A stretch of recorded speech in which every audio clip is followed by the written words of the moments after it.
다음 주면 마지막 성령의 9번째 열매를 말씀드리고 이제 마치게 됩니다. 오늘은 그 전 8번째 열매인 온유의 열매에 대해서 함께 생각을 해 보겠습니다.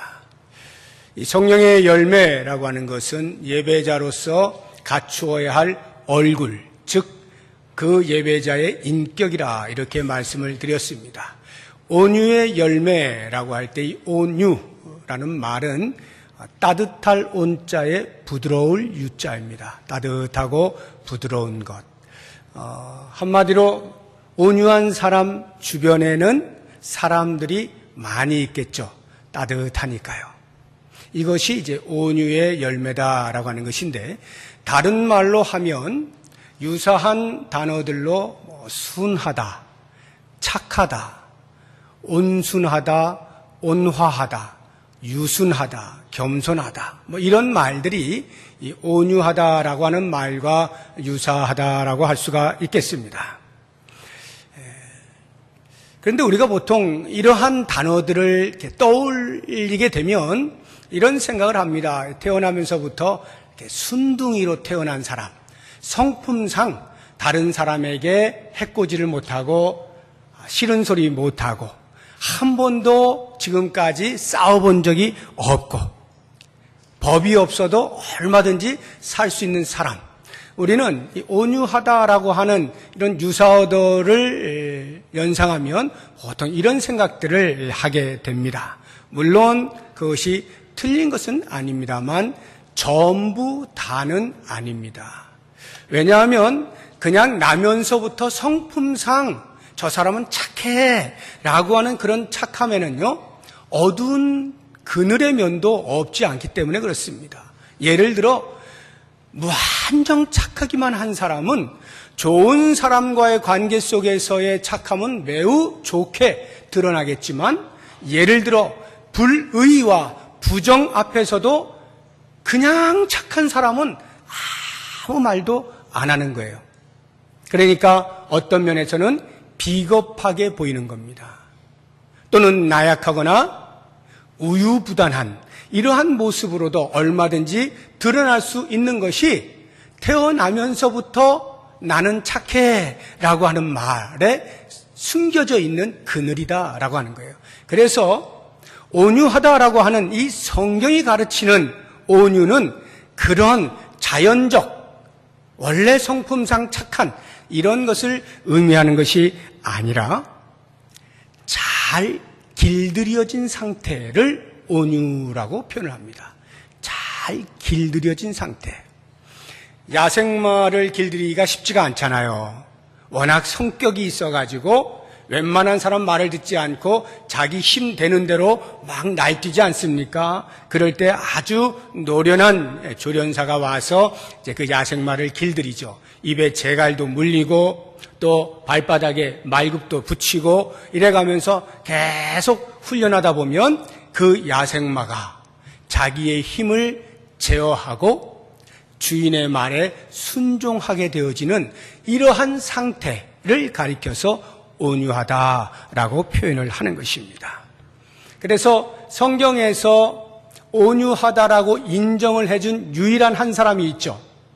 이 사람은 온유한 사람이다 하고 이름을 딱 낸 사람이 있는데 모세입니다.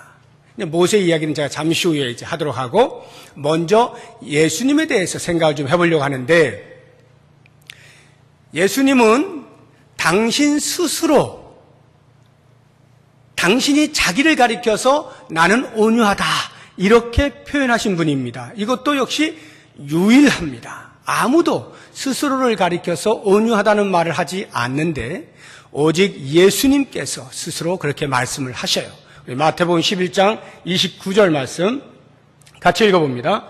나는 마음이 온유하고 겸손하니 나의 멍에를 메고 내게 배우라. 그리하면 너희 마음이 쉼을 얻으리니. 예수님께서 당신 스스로를 가리켜서 나는 마음이 온유하다. 원래 자기 스스로 내가 이런 사람이야 하면 그건 아무리 좋은 말도 교만하게 들리잖아요. 예수님이 나 온유해 라고 하면 우리 인간적인 시선으로 보면 왜 이렇게 교만하지? 이렇게 생각이 들지 모르지만 예수님은 실제로 온유하신 분입니다. 그래서 사도 바울이 그 예수님의 온유를 본받으려고 애를 많이 썼어요.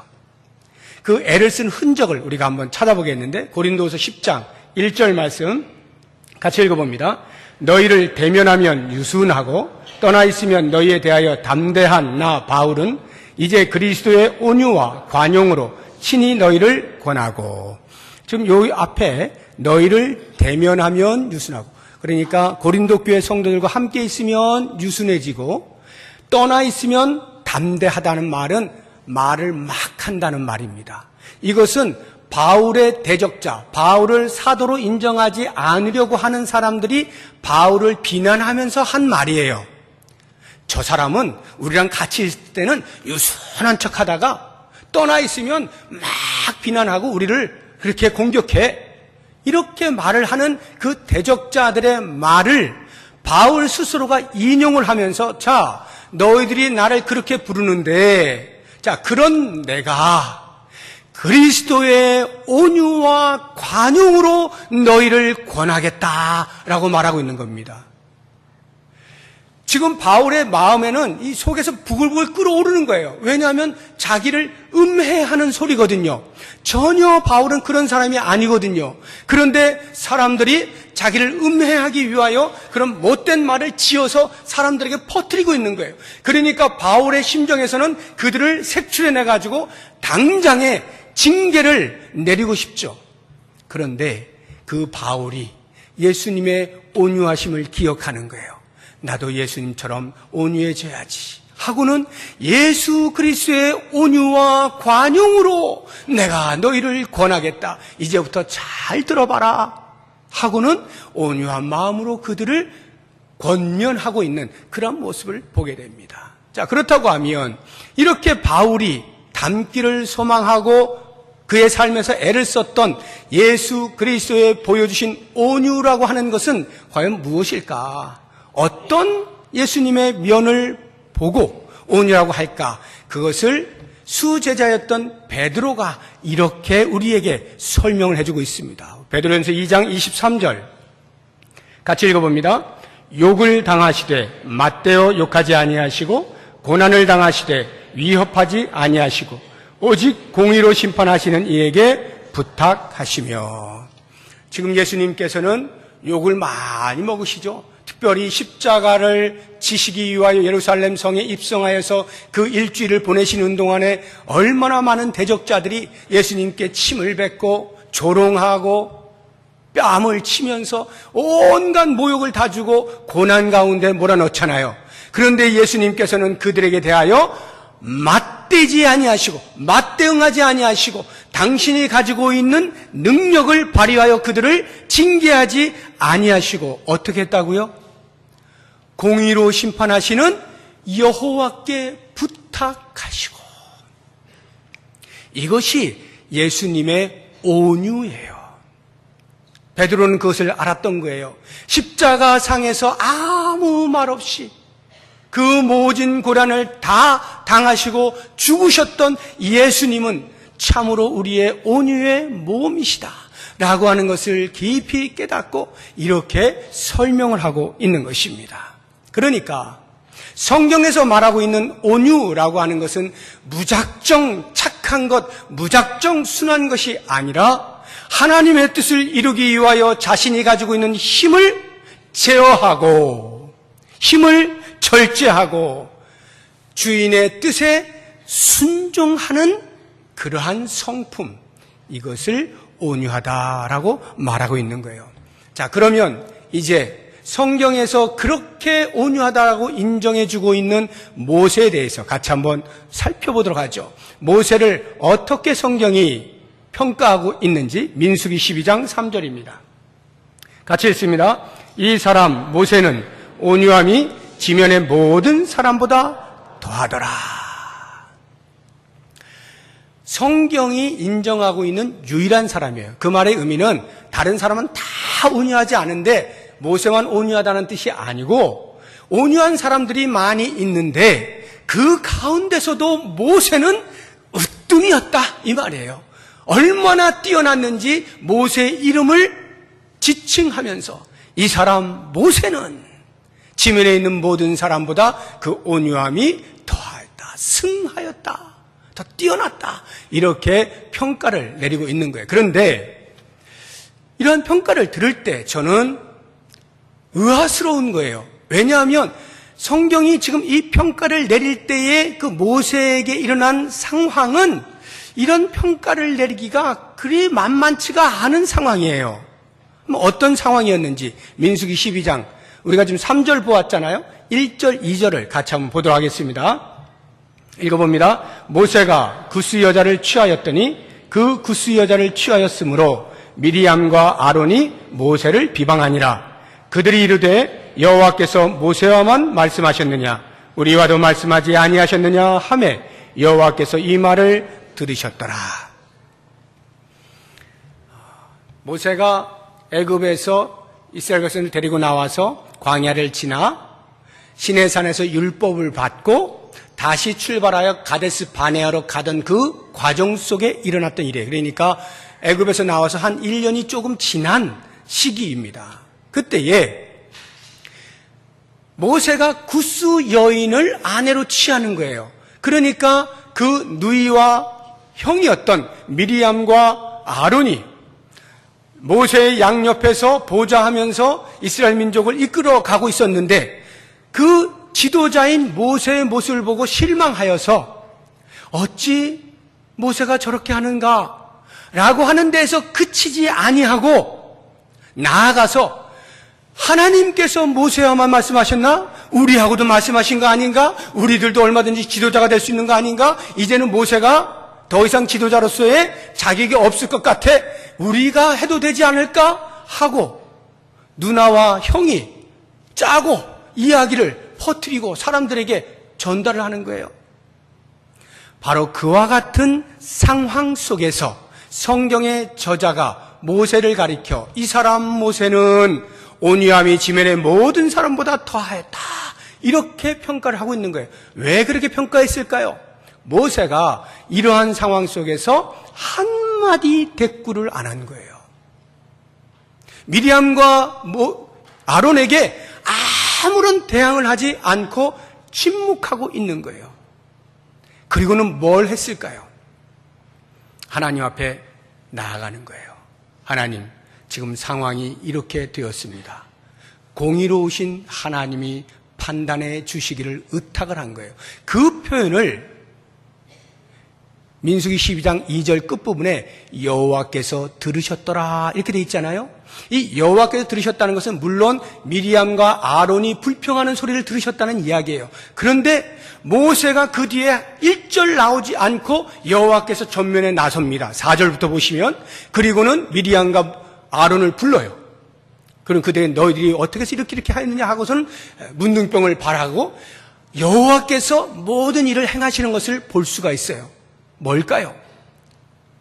모세가 얼마든지 영도자로서 최고의 지도자로서 자기의 가지고 있는 지금의 권력과 힘으로 그들을 축출하거나 그들의 입을 봉하거나 권징을 내리거나 그렇게 할 수 있음에도 불구하고 아무것도 하지 않고 있을 때, 그리고 공의로우신 하나님께 의탁하였을 때 하나님께서 직접 전면에 나서서 그 일을 수습하고 계시는 것을 볼 수가 있는 거예요. 바로 이와 같은 모세의 성품을 가리켜 성경의 저자가 온유함이 최고다라고 평가를 내리고 있는 것입니다. 그렇다고 하면 이 모세는 태어나면서부터 원래 이렇게 순둥이로 태어났을까요? 누가 뭐라 해도 전혀 반응하지 않는 그런 착한 사람을 원래 성품이 그랬을까요? 제가 보기엔 그런 것 같지 않아요. 모세가 120세를 살았습니다. 그런데 그의 일생을 3등분을 해서 40년 나누어 볼 수 있어요. 크게. 초기, 중기, 말기. 초기 40년은 애굽에서 왕자로 생활했던 때입니다. 중기 40년은 미디안 광야에서 목동으로 살던 때입니다. 말기 40년은 이스라엘의 지도자로 선택받아서 이스라엘 백성들을 애굽에서 나오게 하고 광야 40년을 같이 생활했던 사람입니다. 그 시기예요. 자, 이 세 시기를 보고 첫 번째 초기를 한번 보세요. 모세가 어떤 사람이었을까? 그는 애굽의 왕자로 40년 동안 모든 부귀영화를 누리고 가진 혜택을 다 받으면서 학문이라는 학문은 다 습득을 하고 아주 뛰어난 통치자로서의 준비를 거의 마친 상태입니다. 그와 동시에 그의 어머니이자 유모로서 어렸을 때부터 모세를 기르면서 분명히 그 어머니는 모세에게 민족의 서름에 대해서 이야기를 했겠죠. 우리 민족은 여기 있을 사람들이 아니야. 하나님께서 선택하신 민족으로서 분명히 하나님이 약속의 땅으로 가게 해주시겠다고 언약을 맺은 그러한 민족이다 하고는 모세에게 철저하게 민족 정신을 주입을 했을 것이고, 거기에 네가 사용될지도 모르니까 잘 준비해라는 말도 분명히 들었겠죠. 귀에 못이 박히도록 그렇게 말을 들었을 거예요. 그렇게 40년을 지내는 어느 날 관찰을 하러 나아갔다가 애굽 사람이 자기 민족인 이스라엘 사람을 괴롭히는 모습을 보고 중재하다가 그만 그 애굽 사람을 한 방 쳤는데 얼마나 힘이 센지 그냥 즉사했어요. 모세의 마음에는 아무도 안 받겠지 하면서 은근히 이제 내가 우리 민족을 구원할 때가 되었나? 하나님이 나를 통해서 일을 하실 건가? 은근히 기대감도 가르쳤는지 모르겠습니다. 그리고는 그 다음날 어떻게 됐을까 하고 다시 나가봤는데 이스라엘 사람들, 자기 동족들끼리 싸우는 거예요. 이거는 안 되죠. 그래서 말렸습니다. 아니, 당신들이 서로 싸우면 안 되지. 그럴 때 이스라엘 백성으로부터 상상할 수 없는 말을 듣는 거예요. 당신이 언제부터 우리의 심판자가 되었는가? 어제는 애굽 사람을 때려 죽이더니 오늘은 우리까지 죽이려고 하는가? 이런 말을 하는 거예요. 모세가 그 말 듣고 깜짝 놀랍니다. 아무도 모르는 줄 알았는데 벌써 다 알고 있어요. 이 사람들이 알고 있으면 다른 사람 다 알고 있다는 거 아니에요. 이제는 영락없이 살인자로 몰리게 됐어요. 그 자리에서 뒤도 돌아보지 아니하고 도망을 갑니다. 자, 이와 같은 40년을 가만히 보세요. 얼마나 자신감으로 충천했을 것이고, 내가 하겠다라고 맘만 먹으면 나는 실행에 옮기는 사람이고 철저하게 준비가 된 사람이다 라고 하는 자신감으로 충만한 그러한 상태. 마치 야생마가 자신의 힘을 믿고 누구의 말도 듣지 않고 자기가 날뛰고 싶은 대로 뛰는 그러한 모습을 가졌던 모세의 초기 생활입니다. 그러니까 거기에서 온유함이라고 하는 것은 발견하기가 쉽지 않죠. 그러면 중기로 넘어와 보세요. 그 자리에서 도망을 갔죠. 미디안 강으로 도망갔습니다. 거기에서 자그마치 40년을 보냅니다. 40년 보내는 동안에 모세는요, 그 앞서 40년 동안 애굽에서 생활했던 그 모든 부귀영화, 누릴 수 있는 모든 것들의 정반대의 제일 밑바닥의 삶을 경험하게 되는 거예요. 40년 동안에 가지고 있었던 모든 물이 다 빠진 거예요. 자신감 다 빠진 거죠. 오만함 다 빠진 거예요. 하나님께서 철저하게 그를 낮추셨습니다. 이게 40년이에요. 그래서 우리는 바로 이 미디안 광야에서의 40년의 낮아진 이것을 모세의 온유함으로 복원합니다. 많은 사람들이 그렇게 이해를 하고 이야기들을 해요. 그래서 저는 그 부분에 대해서 꼭 부정한다라기보다는 제 의견을 좀 말씀을 드리고 싶어요.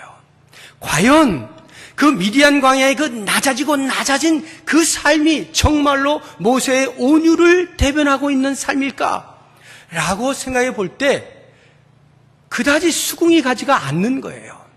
왜냐? 그것은 하나님께서 그 40년이 지나서 이스라엘 백성들을 구원코자 하실 때 모세를 찾아와 이제 너는 내가 보내는 곳으로 가라. 이렇게 말씀하시잖아요. 그때 모세가 어떻게 합니까? 거절을 합니다. 변명을 대요.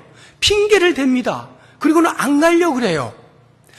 이 모세가 너무나 온유해서 너무나 겸손해서 하나님 저 같은 것이 어떻게 갈 수 있겠어요? 라고 하는 것이라면 한두 번 정도는 제가 이해가 돼요. 한두 번 정도는 뺄 수 있겠다. 정말 겸손해졌구나. 정말 낮아졌구나. 모든 자기의 자존심을 다 버리고 이제는 정말 낮아졌구나. 이렇게 제가 인정을 할 수 있겠는데, 모세는 자그마치 8번을 변명합니다. 못 가요, 안 가요, 안 돼요, 이래서 안 되고 저래서 안 되고, 못 갑니다, 계속 못 간다는 거예요. 8번씩이나. 심지어는 하나님께서 화가 날 정도로, 화가 나서 너 정말 말 안 들을 거야? 화를 내실 정도로 계속 빼는 거예요. 이것은 온유함을 결코 대변할 수 없는 것입니다. 모세는 그 40년 동안 그냥 인간적으로 낮아진 거예요. 그냥 인간적으로 열등감에 휩싸인 거예요. 완전히 바닥을 친 거예요. 내 인생 끝났다. 내가 무슨 애굽의 왕자야? 내가 무슨 민족을 구원해? 난 끝난 인생이야. 자신의 삶을 포기하고 그냥 하루하루 그렇게 살아가는 자연적 낮아짐의 상태다라는 거예요. 그것은 온유하고는 달라요. 그렇다고 하면 과연 모세의 온유함은 어디에서부터 형성이 되었을까? 저는 이제 그것을 말기에서 찾으려고 하는 거예요. 어찌어찌해서 그렇게 거절하고 있는 모세를 하나님께서 더 고집이 세시니까 결국에는 모세를 꺾잖아요. 그리고는 순종하게 만들어서 모세를 바로 왕 앞에 세우시지 않습니까? 그리고는 10가지 재앙을 통해서 애굽으로부터 이스라엘 민족을 데리고 나오죠. 그리고 광야의 삶을 사는데 이 구수여인을 취하던, 그래서 미리암과 아론으로부터 비방을 받던 이때가 되기 직전까지 약 1년 남짓한 그 시간 동안 모세가 뭐를 경험했을까요? 홍해 앞에 서서 불평하고 원망하고 모세를 향하여 삿대질하면서 네가 왜 우리들을 여기까지 끌고 나와가지고 그냥 노예로 살아도 될 걸 갖다가 여기서 다 죽게 만드느냐 하고요. 또 지나가다가 또 물이 없으니까 물 없어서 죽는다고 하고 왜 광야에서 죽게 만드냐 하고 만나만 먹는 거 가지고 막 불평하고 왜 우리는 고기를 못 먹냐? 애굽에 있을 땐 고기도 먹고 그랬는데, 이런 온갖 불평과 원망을 백성들로부터 다 듣게 된 거예요. 모세가 그때 어떻게 했을까요? 그것을 감내하잖아요. 받아들이잖아요. 그리고는 몽땅 들고 하나님 앞에 나아가는 거예요. 하나님, 지금 상황이 이렇습니다. 하나님께서 해주시지 않으면 안 됩니다. 하나님께 그 상황의 해결을 의탁하는 거예요. 이게 온유함을 배워나가는 겁니다. 만약에 모세가 초기 40년의 때와 같이 자신감으로 충천한 상태였다고 한다면 그러한 이스라엘 백성들의 불평을 어떻게 처리했을까요? 어떻게 대응했을까요? 아마 불평하는 사람 다 손들어! 다 나와! 이래가지고 구덩이 파놓고 그냥 몽땅 묻어버렸을지 몰라요. 처리해버리고 너희들 없어도 돼. 야, 사람도 많은데 너희들 차라리 여기서 사라져라 하고 나머지 사람들만 데리고 갈런지 모르겠습니다. 그 자신감이 얼마든지 그렇게 할 수 있어요. 그렇게 하지 않잖아요. 만약에 중기 미디안 광야의 그 낮아진 상태에서의 모세였다면 과연 그런 원망의 소리를 들었을 때 어떻게 대응했을까요? 모르긴 몰라도 그 자리에서 주저앉았을 거예요. 더 이상 못합니다. 봐요. 내가 이럴 줄 알았다니까요. 이러는데 왜 나보고 자꾸 하라 그래요? 난 이제 더 이상 못해요. 다른 사람 불러다가 하세요 하고 포기했을 거예요. 그런데 모세가 하나씩 배워갑니다. 주님의 온유한 성품을 배워갑니다. 그 원망과 불평의 소리를 들으면서 가슴으로 사기고 얼마나 속이 부글부글 끓겠어요. 그런데 그것을 하나님 앞에 가져갑니다. 그리고는 하나님이요 당신이 해결해 주셔야만 합니다. 이렇게 한 번, 두 번, 세 번, 네 번 계속해서 경험이 쌓이면서 모세는 자기도 모르는 사이에 온유함이 몸에 배이게 된 거예요. 그러니까 이렇게 미리암과 아론이 자기의 친족이 자기와 함께 영도를 해왔던 그 지도자들이 자기에게 대하여 비방의 말을 쏟아낼 때에도 움직이지 아니하고 침묵하면서 하나님의 공의로운 심판 앞에 맡길 수가 있게 되었다라고 하는 것입니다. 얼마든지 칼을 뽑아서 미리암과 아론을 처단할 수 있었지만 자기의 힘을 제어하고 공의로우신 하나님께 맡기는 이와 같은 모습을 가리켜 성경은 온유함이 지면의 그 어떤 사람보다 승하다라고 평가를 내리고 있는 거예요. 이게 성경이 말하고 있는 온유함입니다. 그러니까 이제 우리가 온유의 열매를 맺는다라고 하는 것이 그저 착하게 사는 것, 그저 순하게 사는 것, 다른 사람과 어떤 불편한 관계도 맺지 않는 것, 아무 말 하지 않는 것, 신경 쓰지 않는 것, 무관심한 것, 이것이 온유가 아니다라고 하는 것을 알게 되었을 것입니다. 사도 바울은 디모데에게 주의 종으로서의 그 교회를 관리하고 다스리는 목회자로서의 자질을 이야기하면서 이 온유함을 한 번도 빠뜨린 적이 없어요. 항상 온유함에 대해서 이야기를 하는데 그 온유함을 이야기할 때에도 또 다른 이야기를 같이 하는 것을 볼 수가 있어요. 같이 한번 찾아보겠습니다. 디모데후서 2장 24절 25절입니다. 주의 종은 마땅히 다투지 아니하고 모든 사람에 대하여 온유하며 가르치기를 잘하며 참으며 거역하는 자를 온유함으로 훈계할지니, 거기 거역하는 자를 온유함으로 훈계할지니, 앞에를 보시면 24절에서는 주의 종은 온유해야 된다, 다투면 안 된다, 참아야 된다 이렇게 말씀하고 있잖아요. 그리고 그 뒤에 거역하는 자에 대하여서도 그냥 가만히 있어야 된다 이렇게 하지 않고 어떻게 하라고요?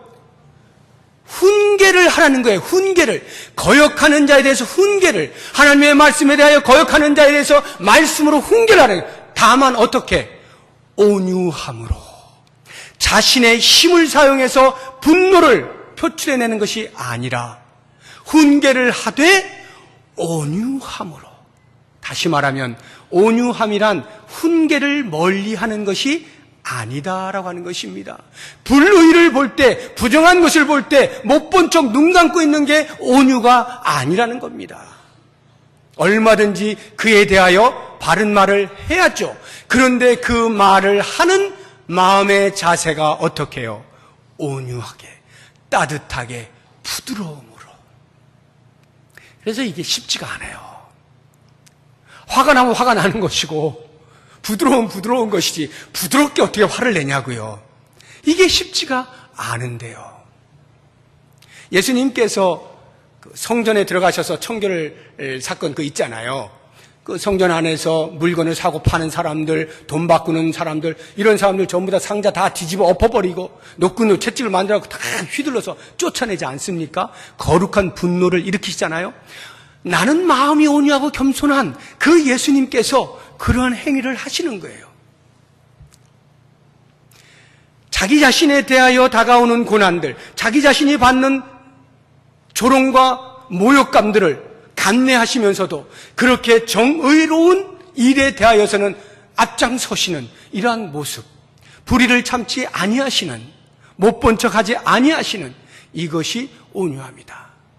우리가 이러한 온유한 성품을 닮아갈 수 있어야 한다라고 하는 것입니다. 제가 마지막으로 예수님께서 이 산상수훈에서 말씀하셨던 그 8복 가운데 하나인 온유한 자의 복에 대해서 이야기를 하고 온유가 무엇인지 다시 한번 정리를 하고 마치겠습니다.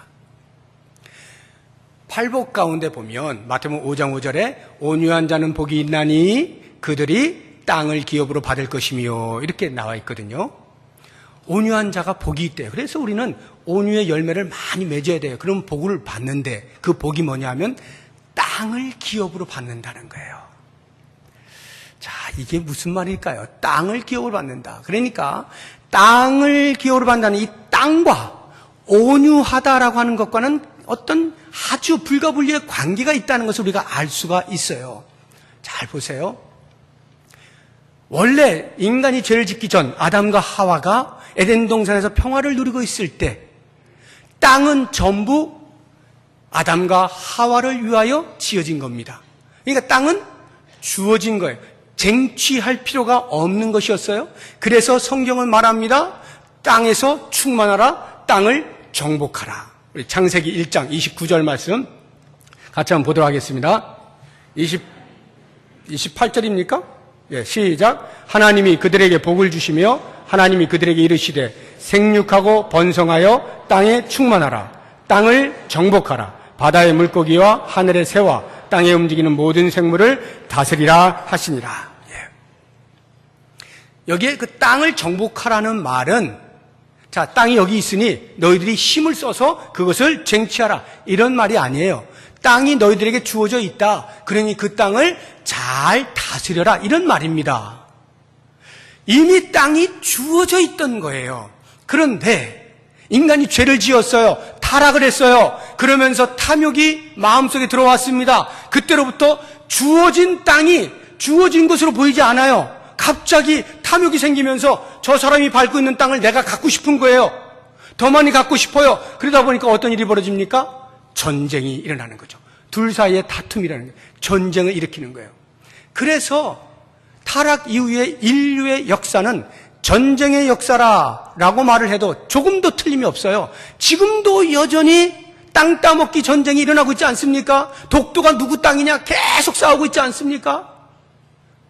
끊임없이 전쟁이 일어나고 있어요. 탐욕이 들어오게 되면서 주어진 땅이 주어진 것인 줄 모르고 쟁취해야만 되는 줄 알고 힘을 사용해서 쟁취해 가는 거예요. 그러니까 누가 땅을 많이 차지하겠어요? 힘 있는 사람이, 야망이 큰 사람이 땅을 많이 차지하겠죠. 온유한 사람은요, 땅을 차지할 수가 없어요. 그 논리에 의하면. 왜요? 착하니까, 순하니까. 자기에게 공격하면, 그래, 너 가져. 이삭 보세요. 우물 열심히 팠는데 블레셋 사람들이 와서 우리 땅이야, 알았어, 너 가져 하고 또 딴 데 가서 또 우물 막 파잖아요. 온유한 사람은 뺏겨요. 자꾸 땅을 차지할 겨를이 없어요. 이 땅의 논리로는 힘 있는 사람이 땅을 많이 차지하게 되는 거예요. 그래서 징기스칸이 등장하고 나폴레옹이 등장을 하고요, 알렉산더나 로마의 시저 같은 사람들이 오늘날 우리들에게 영웅의 롤 모델이 되고 있지 않습니까? 그래서 야망을 가진 젊은이들, 이런 사람들은 전부 다 그렇게 땅만이 차지했던 사람들을 영웅이라 지칭하고, 나도 어떻게 하면 저렇게 멋지게, 어차피 한평생 사는 건데 저렇게 살 수 없을까? 라고 하는 꿈들을 꾸고 있는 겁니다. 그런데 여러분, 과연 그 꿈이 바른 꿈일까요? 징기스칸이 그렇게 차지했던 그 땅, 지금 다 어디 갔습니까? 나폴레옹이 전 세계를 돌면서 차지했던 땅들 다 어디 갔나요? 알렉산더는요? 시저는요? 그들이 차지했던 그 땅들이 지금 다 어디 있어요? 그들과 함께 땅에 묻혀 있습니까? 그들이 남겨놓은 것은 그저 땅의 일부, 땅의 요소인 흙으로 돌아간 것뿐이에요. 그렇게 땅을 차지하려고 애를 썼던 사람들의 결말이 흙으로 돌아가는 것뿐이에요. 아무것도 없어요.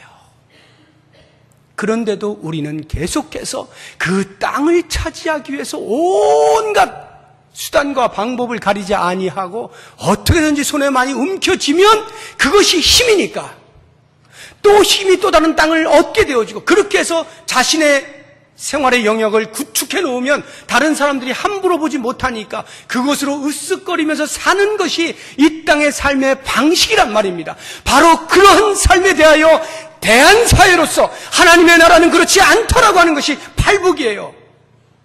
온유한 자는 복이 있나니 그들이 땅을 기업으로 받을 것이며. 무슨 말입니까? 그렇게 칼과 창으로 싸우지 않아도 이미 주어진 땅이 있음을 알게 하겠다는 거죠. 온유한 자는 그것을 알게 된다는 것이죠. 그러니까 힘을 쓸 필요가 없게 되는 것이죠. 유연해지는 겁니다. 부드러워지는 거예요. 사람과 사람을 대할 때 항상 대적으로 보지 않는 거예요. 저 사람이 내 거 뺏어먹지 않는가? 계속 경계하지 않는 거예요. 따뜻한 거예요. 사랑하는 여러분, 에덴 동산에 죄를 짓기 이전에 아담과 하와는 철저하게 그 모든 행복을 하나님 앞에서 누렸어요. 하나님이 나의 창조자이시고 이 모든 우주 만물을 지으시고 나로 하여금 다스리게 하신 그 놀라운 은혜를 찬송하면서 그렇게 산 사람이에요. 그런 사람을 가리켜 온유하다라고 표현하고 있는 거예요. 하나님을 하나님으로 인정하고 하나님께서 모든 것을 우리를 통하여 다스려 가시는 것을 인정해 드리는 것, 이것이 온유한 자예요. 그런데 그 온유함이 죄로 인하여서 파괴가 되어지고 힘의 논리가 세상에 들어오게 되면서 힘으로 모든 것을 다 하려고 하는 이 세대에 대하여 그리스도인들에게 외치는 거예요. 온유의 열매를 맺어라. 온유의 열매. 힘으로 살지 말아라는 거예요. 힘으로 태양하지 말라는 거예요. 그렇게 해서 눈에 쌍심지를 켜고 서로에 대해서 어떻게 하면 으르렁거리면서 잡아먹을까? 그렇게 대하지 말라는 거예요. 이미 땅은 주어져 있다는 거죠. 이미 땅은 주어져 있어요. 여러분, 우리가 바보처럼 다른 사람들에게 내 것을 빼앗긴다 하여 내가 두 발 디딜 땅이 없습니까? 우리는 착각을 하고 살아요. 100평 아파트를 살면은 떵떵거리고 사는 것으로 알고 있는 거예요. 그냥 이 땅에서 두 발을 디디고 살면 온 우주 만물이 하나님의 것임을 인정하고 그렇게 살아내면 내 아버지의 것인가 내가 누리며 살면 그것이 최고의 복인 거예요. 이게 온유한 자만이 누릴 수 있는 거라고요. 온유한 자만이. 그러니 다른 사람과 그렇게 시시비비를 가릴 필요가 없는 거죠. 사랑하는 성도 여러분, 우리는 예수 그리스도의 온유하심처럼 우리도 온유해야 합니다. 온유의 열매를 맺어야 합니다. 그것은 이미 하나님께서 나에게 주신 것으로 만족하고 하나님으로 하나님에게 인정해내는 여기에서부터 온유를 배워가기 시작한다는 것 기억하시면서 우리의 일생에 온유함으로 가득 차서 하나님께는 영광을 돌리고 많은 사람들에게 따뜻함을 나누어주면서 귀한 열매를 주렁주렁 맺으시는 우리 모두가 될 수 있기를 주의 이름으로 축복합니다. 기도하겠습니다. 하나님 아버지, 힘이 없으면 바보처럼 살 수밖에 없다라고 세상 모든 사람들이 외치고 그 힘을 구축하고 나의 땅을 차지하기 위해서 수단과 방법을 가리지 아니하는 생존의 땅에서 이미 그 땅이 우리에게 주어진 것임을 알고 저 하늘나라를 소망하면서 예수 그리스도의 성품을 닮아 온유하게 살아가기로 다짐하는 우리들에게 은혜를 베푸사 그 온유함이 더하게 하시고 우리의 하나님을 기쁘시게 하며 많은 사람들에게 그 온유함의 빛을 비추며 살아갈 수 있는 복을 허락하여 주시옵소서. 예수님의 이름으로 기도드립니다. 아멘.